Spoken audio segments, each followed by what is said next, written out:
Welcome back to another episode on Next. Tonight we're going international on y'all. We're bringing 24-year-old filmmaker and producer Nikeisha Andersson. All coming up on Next. You are tuned in to Black Hollywood Live. Next. We can play.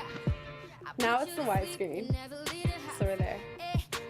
This is guys, for this song we're playing Zara Larsson featuring Ty Dolla $ign, a new song, So Good, right? Yeah, it's a good friend of mine. Why is it a special song to you?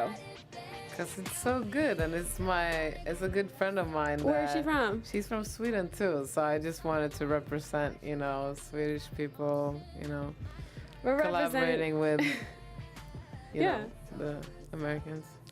So we're representing Sweden over here tonight, guys. Welcome back to Next. I'm so excited to have our special guest here.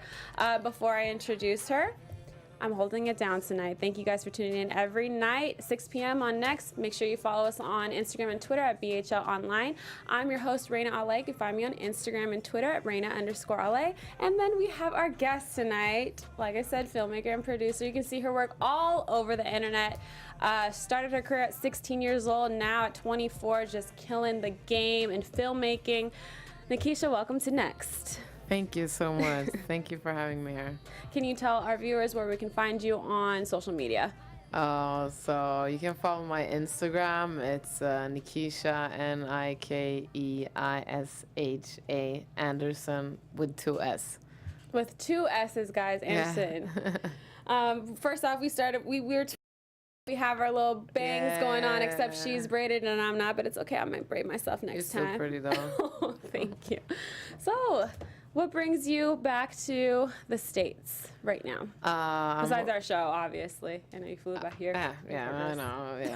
No, so I'm doing this documentary series about a friend of mine who works as a stripper in Vegas, who's under house arrest for laundering around $2.7 million. So that's, did she reach out to you to do this documentary, or was it just an idea that you had? No, it was really like we were friends before, and then she got her house arrest, and I was like, wait, what did you do? And then she told me the story about that the only picture of her as a baby is if you Google her name, and you can like find a photo of a woman carrying her baby covered in blood during the Bosnian War, and that's 24 years later I meet her, and she tells me this story.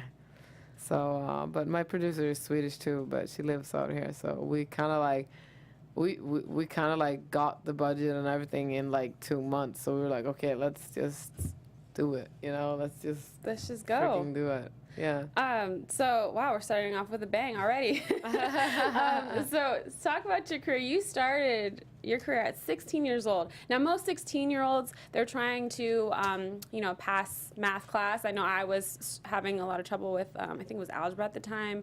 You want to go to the movies, boyfriends, all that. But not, you were focused on your career. Why did that start up at such a young age? Like, what influenced you? No, so I actually kind of got interested to it when I was 9, because my aunt used to raise me, and she got killed by a close friend of her. I'm sorry to hear that. So I was sitting down, and I wasn't that popular in school back there in Sweden, and I was just watching this show, Charmed Ones had to, Oh, okay.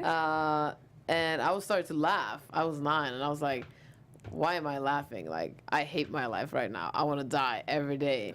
And then I just watched this show, and I was starting to laugh, and I was like, what is this? Like, what is this little metal box making me laugh? Like, are they real people, or, like, what's going on? So You're referring to the TV? Exactly, Okay. exactly. And so I started to, my mom bought me this computer when I was, 10. So I started to do research, and, when I was 11, Google came. So it wasn't even, So I started to download my favorite TV shows and my favorite, songs, and I started to do my own music videos out of that material. And I was editing on my grandpa's computer, meaning that I downloaded all the movies on his computer, and it started to get really slow. So whenever he came home from work, he deleted everything. So I had to learn how to. I skipped school just to stay home at their house to edit and finish it so I can export it, write out the final. Right. So, and then delete everything so he didn't notice. So I'm a very fast editor.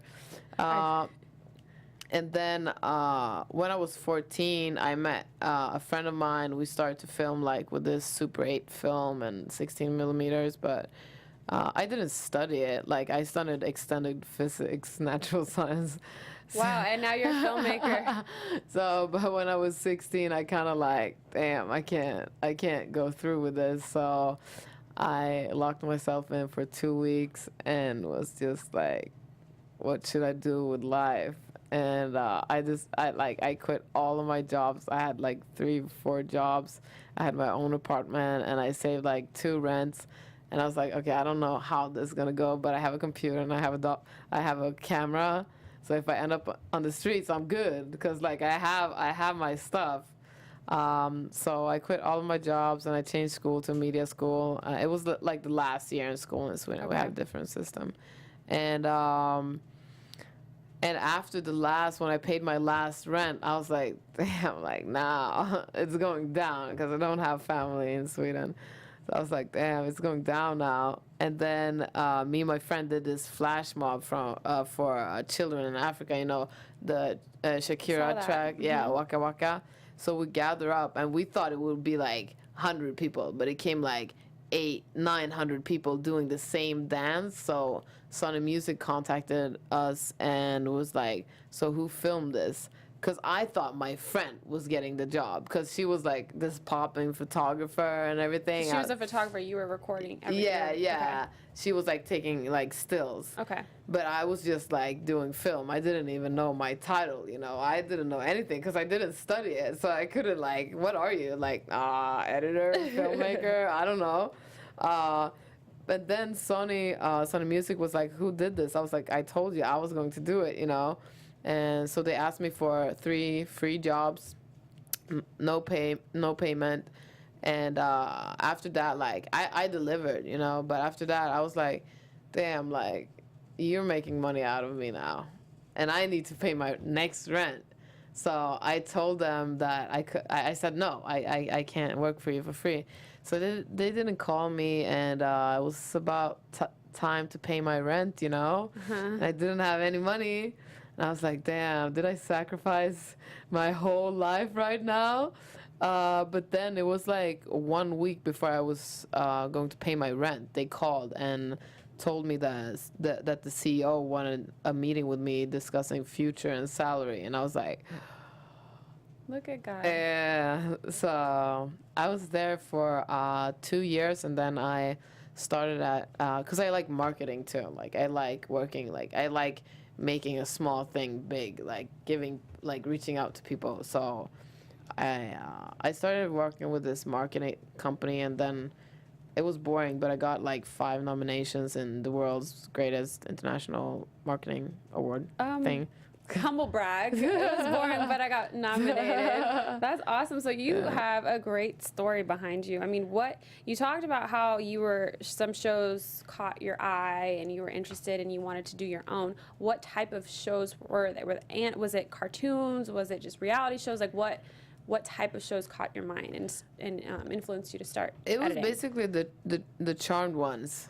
Like, with this 3 sister witches, Oh, okay. And it was so crazy because I was at this Grammy party like 3 weeks ago out here, and I met one of them, and it was so crazy because I was like I told my friend, I never get starstruck because I work with a lot of people, but I was like, no, like, this is not real. And my friend was like, walk up to her, And yeah, she was drunk, but she wanted my number, and then she texted me the other day, but it was pretty unreal. Nice. So it's like more of like sci-fi, I guess. I don't know if that's the genre. Yeah, like sci-fi, drama. Like it's a lot of genres mixed together. Okay. It's what's his name? Steven Spelling that did it. Aaron Spelling, sorry. That produced the whole show. It was like a long time ago. Nice. Yeah. Talk about Sweden for those who have never been there. And you said you don't have family there anymore? Or Yeah, I only have my mom there. Yeah. What's the Swedish life like? Because I actually went to Sweden one time a Really? long time ago when I was in college. We played a tournament out there, and it had some Swedish meatballs. They were They were really good. Pause. But yeah, they're pretty. Are they pretty popular out there? Yeah, Swedish meatballs are Pretty popular. good, yeah.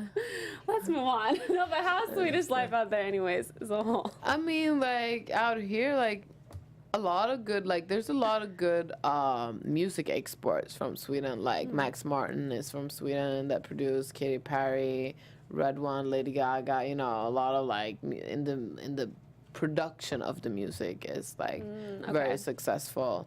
And my friend Sarah.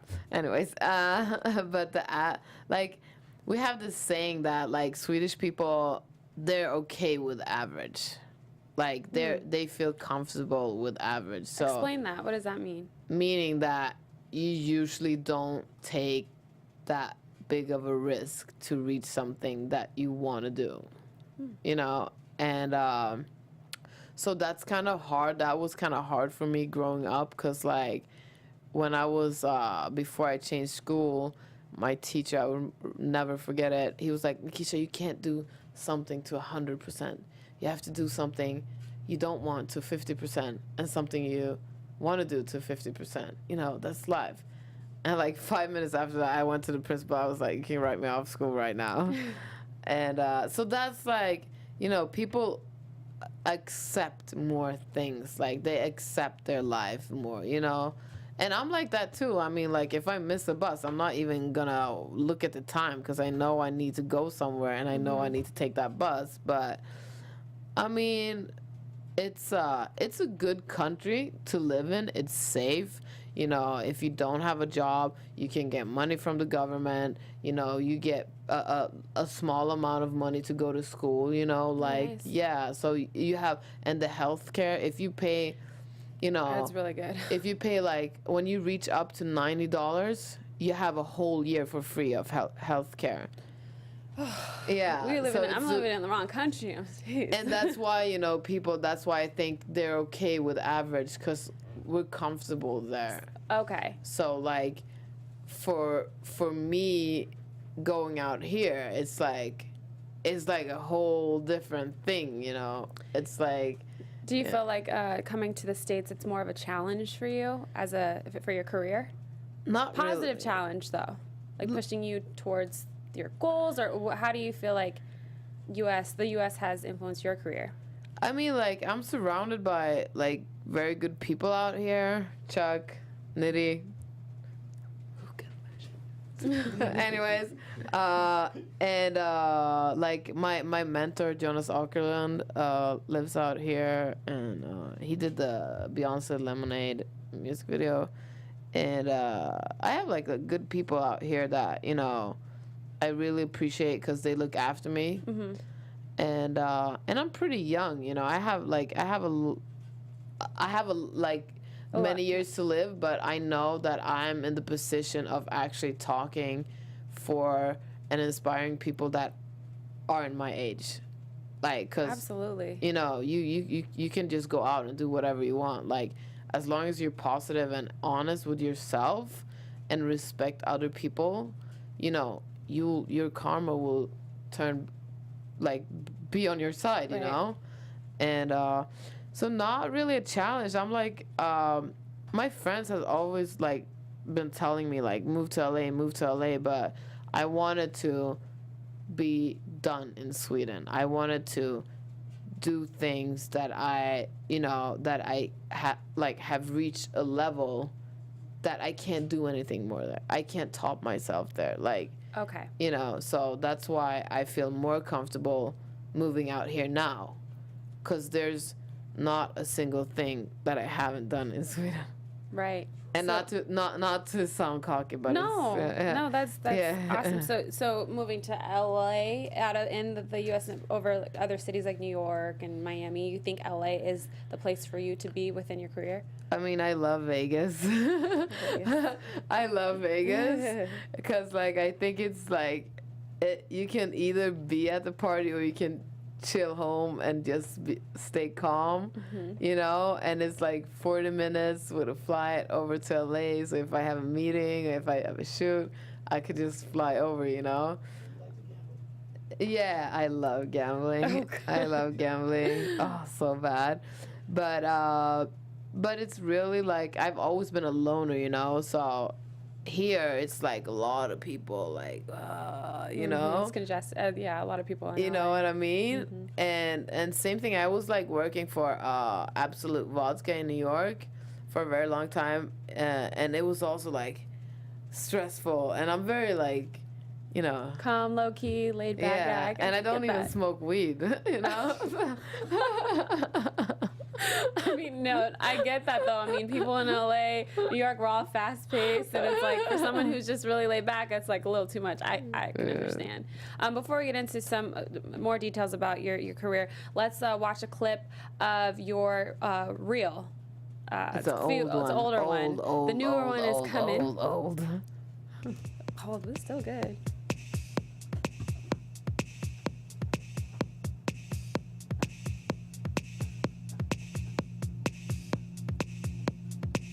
And everything that is in here is all you. Yeah, I also edit all of the videos. Edited all the videos, and you shot it as well? Or not shot it, but not shot it. You just edited everything. And edited. Got it.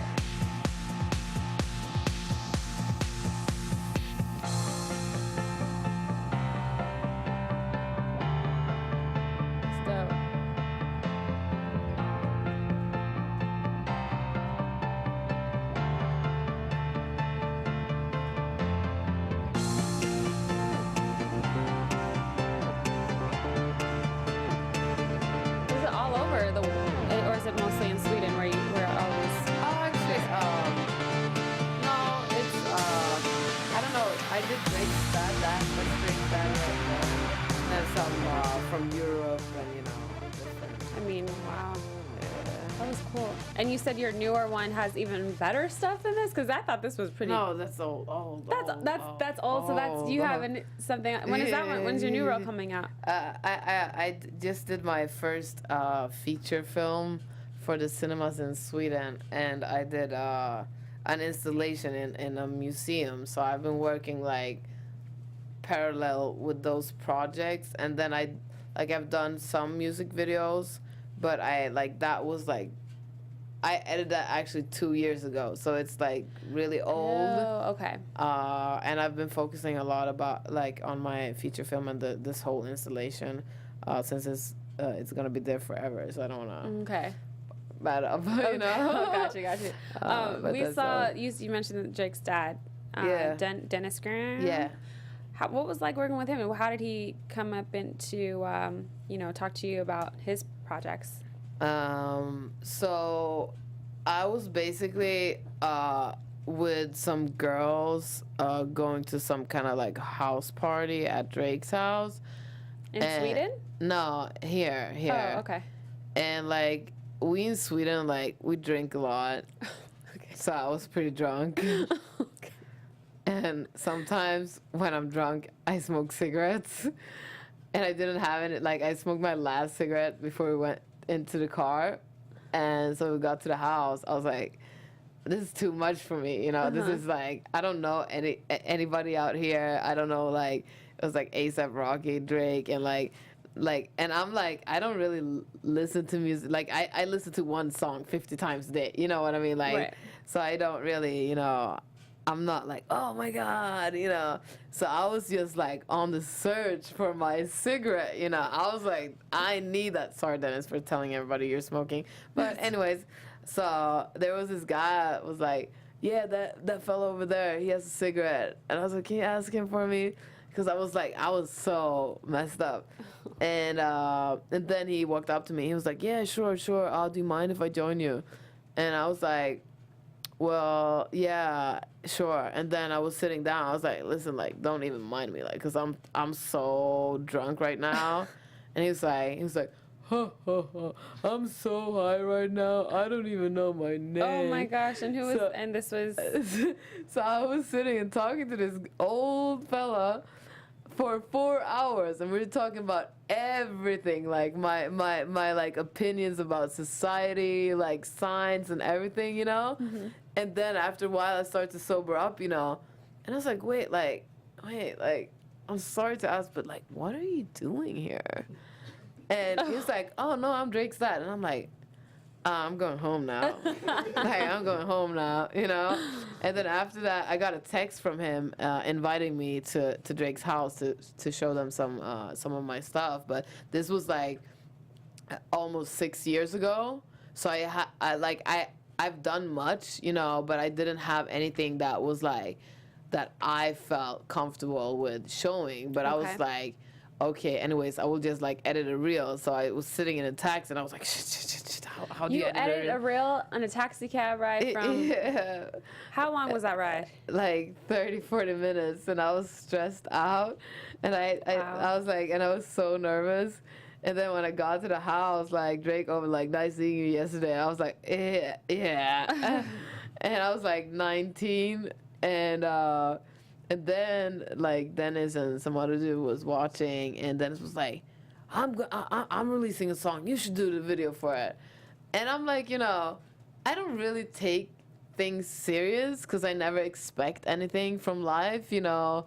I put my own effort in it, and hopefully it gets a result, you know. Okay. So I was like, well, I'm down. Just like holla at me, because I didn't want to be like, oh, okay, let's do it. And I was like 19. I was like, damn, you know, me and my team just started.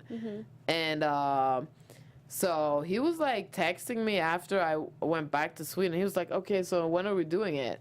And so I called him. I was like, so like, let me know if you don't have anybody else. I was like, let me know if you have anybody else, or if you don't, like, I can come over. Because you didn't want to do it at first, or you? No, I was just like, I don't want to expect that I was going to do it, because like it felt so unreal, you know. I didn't really get it. So I was like, yeah. He was like, hit me up when you are in LA. So I was like going back and forth for like 2 years. Okay. Because I was like, he's gonna find someone else, you know, like. And then when I went to LA, he texted me, and then he introduced me to Drake's whole management, and he's like, "Listen, girl, you better do my video. Are you down or not?" So he was serious, and you were just like, okay, at that moment, you're ready to do this. Because he never sent me the song, you know, and then me and my friend were just joking about it, like we were like, damn, Nikeisha, you should go, because I'm in the Grammy jury in Sweden. So I was like, they were like, damn, Nikeisha, you should go with Drake's dad on the Grammy part. I was like, no, stop. And then Dennis just texted me then, and he was like, what's up? And I told him the whole story. I was like, no, we're just joking about you going with me to the Swedish Grammy Awards, and we're shooting a video. He was like, okay, I'm down. So that's how. Oh my gosh, so that's how you started the video. Yeah. What song is he? It's releasing soon. Kind of crazy. And it's like, how would you like soul? Soulful R&B song. Yeah. So is he singing? Or? Yeah. I mean, he's good. He's good. Like, it's crazy. So we should look out for the song. It's coming out soon. For sure. Okay. Yeah. That's awesome. Yeah. So you have that coming out soon. You're working on your projects right now. So is there anything else that you have coming out soon that we can find on your website? Oh, where can we find your work, if you can tell our viewers? Oh, it's Nikeisha Andersson film.com. Okay. 2 S's. Yeah, 2 S's. Remember that. 2 S's, remember that. And yeah, that's about it. I mean, like, yeah. So that's okay. But that's what you can share right now.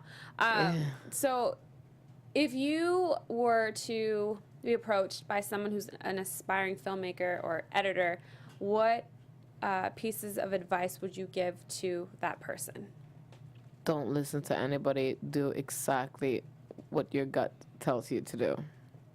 Only thing. And always be honest with yourself and to everybody else. Yeah. Especially anywhere, right? Like, not just... Yeah, anywhere. Like, if you play with open cards, like, you have nothing to hide. You sucker free. Hey. You sucker free. Yeah, and yeah, Black Cobain, Sucker Free. That's the song. That's a good song. Okay. I actually shot a video for that. And I mean, like, you should just like be honest. Like, Okay. you know, it's so unnecessary to lie and talk about something, cause like I told like when I was 20, I told the media in Sweden, I was like, I'm gonna be the best. And my feature film is releasing in October, and it's already listed as the #1 hottest movie. That's Nobody have even seen it, you know.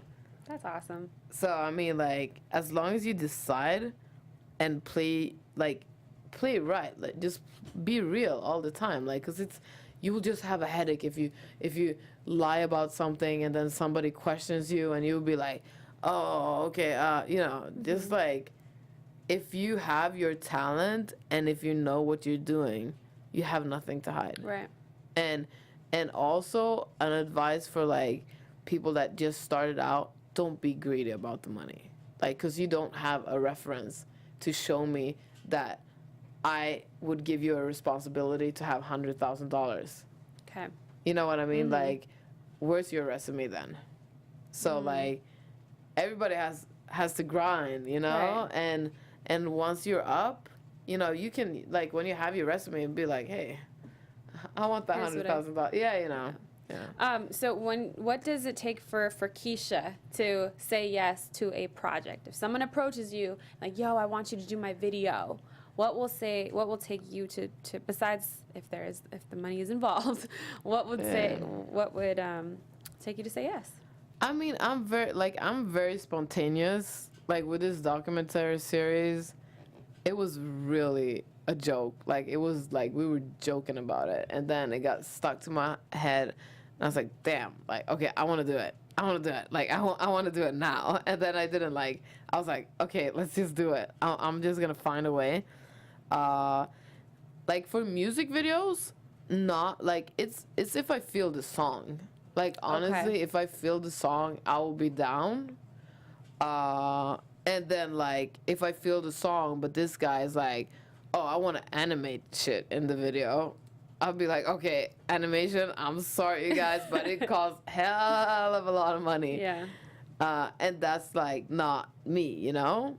But, and other projects is basically, like, what I look like what I think of first, no matter what project it is who's approaching me. Like, if I don't like you, I'm not gonna work with you. Okay. Like, it doesn't matter how big of a company you are or whatever. Like, I treat people I meet with respect, you know. I don't look up to you. I don't look down at you. We're humans. We're talking right now, you know? So that's basically, like, what it takes to approach me. Just, like, be yourself. Talk about the whole process in general, as far as the shooting the video, editing, and everything. How long does that generally take for you? I mean, you edited a reel in 30 minutes, but when it comes to an actual video, like, how long? Like, walk me through the process, if you can. Should I tell you the secret about how long it takes to edit? You guys, we're about to reveal the secret of my day rate will go down. How long does it take Nikeisha Andersson to edit a reel? Here's the secret. Okay, so I'm a very fast editor. I mean, yeah, because like when I was 11, I was like, damn, my grandpa home soon. Like, I need to edit this. But basically, I get when it's music videos, because I've done a lot of music videos. When it's music videos, I get the song, and either I just come up with the idea, or I ask the artist or the label, like, do you have any ideas that you want to share with me before I write? Because I write my own scripts, usually. So I'm just punching out ideas, and then I write a script, and if they say yes, they say yes, and it depends, like, on their deadline. I mean, I did, it's a house band, or what you call it, Dub Vision and Fire Beatz, that is signed to, like, Spinning Records, which are huge, like, they're huge. But they were like, okay, Nikeisha, like, we have to release this video in 5 days. Jeez. And I was like, And I don't really care about the deadline or about the money, but when I have an idea, I always like hand it in time. But like when I have the idea, I don't think about the deadline. So I was like, well, I kind of want to remake a club, like, and have like 40 kids partying, and like the juice will symbolize the beer and the alcohol, and the lollipops will symbolize the drugs, but everybody will just be kids. Uh-huh. And my team This is was a concept for a specific video, right? yeah, rockin'. It's actually out. It has like a couple of million views. So 5 days. Couple million. I'm just kidding. Go ahead. Yeah, so it was. It took me 5 days from pre-production to, like. The final release Yeah, date. but then like my feature film, I started to write the script in July last year. I think no, I started, and then we shot a pilot the next year, and then we shot everything in October now, and now it's during like the last editing. So it depends on what project, but to edit a music video, I mean, I've edited music videos in like, I usually take time, because I want to see how fast I am. So I edit like 5 hours maybe, like An entire music video in 5 hours. Wow. Yeah, but awesome. because it's usually when I direct, I see like I see everything as pictures. It's like a puzzle, when I Okay. edit. So it's just like I know exactly where that shot is and where that shot is, and then I just listen to the melody and I listen to the beat, and I'm like, yeah. Wow. Jeez, that takes me forever to edit an Instagram picture. So I can't even imagine how long it'll take me to edit something. Was it gonna say, you're an editor, obviously. We've been saying all that. Is there other aspects And director, mainly. Excuse me, yeah. mainly director. Is there any other aspects in the entertainment industry that you might be interested in that you might take on as a project? Was it whether it's photography? Yeah. Me and Dennis, we're working on this clothing brand. Clothing. Okay, talk yeah. about that. Yeah, I like clothes. Like I've always I always liked wearing clothes, and I've never, everybody's talking about the Yeezys. I want that Yeah. Yeezys. Like, I want to pay, I don't know how many dollars for Yeezys. I'm like, Puma is giving me shoes for free. Why should I pay something like Puma's is dope? You I know? like Rihanna's line, right? Yeah, and yeah, they yeah. Puma just had Big Sean sign on their team too. Yeah, and Rihanna Nice. is from the same island as me. Barbados. So, yeah, Barbados.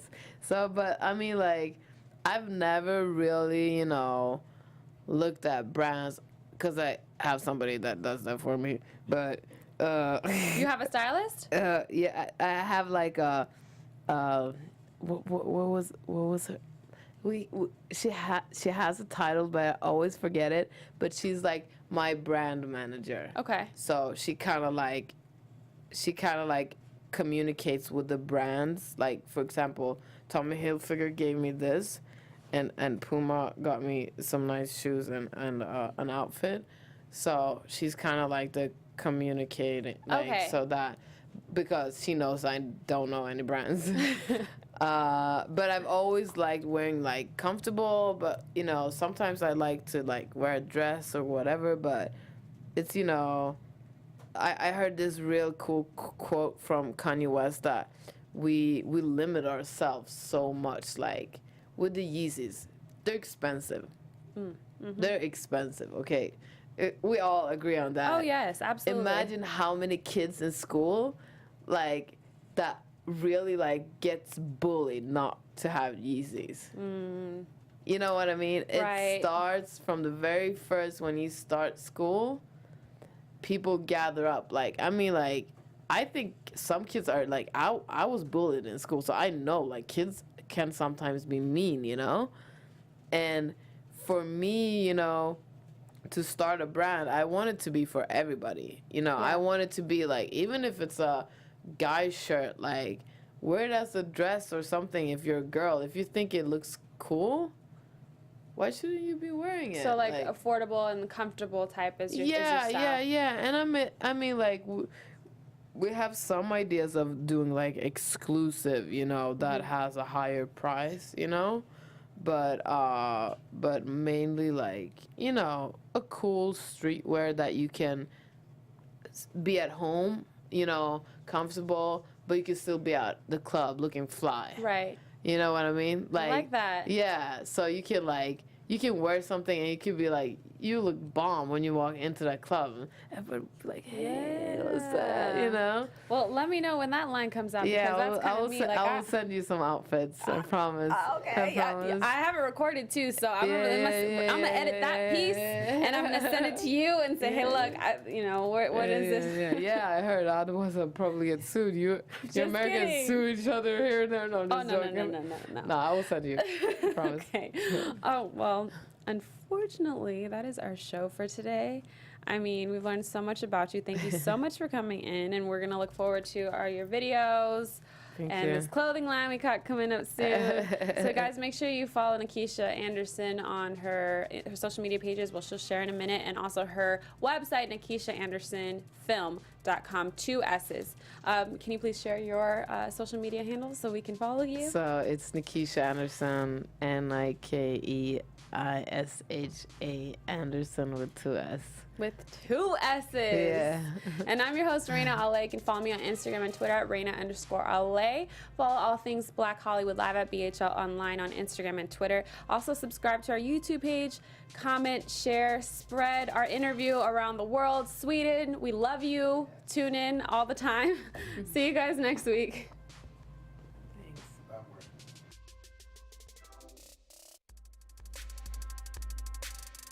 From executives Keven Undergaro, Dario Kristen, Tiana Hobson, and the entire BHL staff, we would like to thank you for supporting Black Hollywood Live, the first online broadcast network dedicated to African American entertainment. For questions and comments, contact us. info@blackhollywoodlive.com. Like us on Facebook, tweet us, or Instagram us at BHL Online. And I am the official voice of Black Hollywood Live, Scipio, Instagram me at KingXOBay. Thanks for tuning in. Hollywood Redefined. The views expressed here are those of the hosts only and do not necessarily reflect the views of BHL or its owners or principals.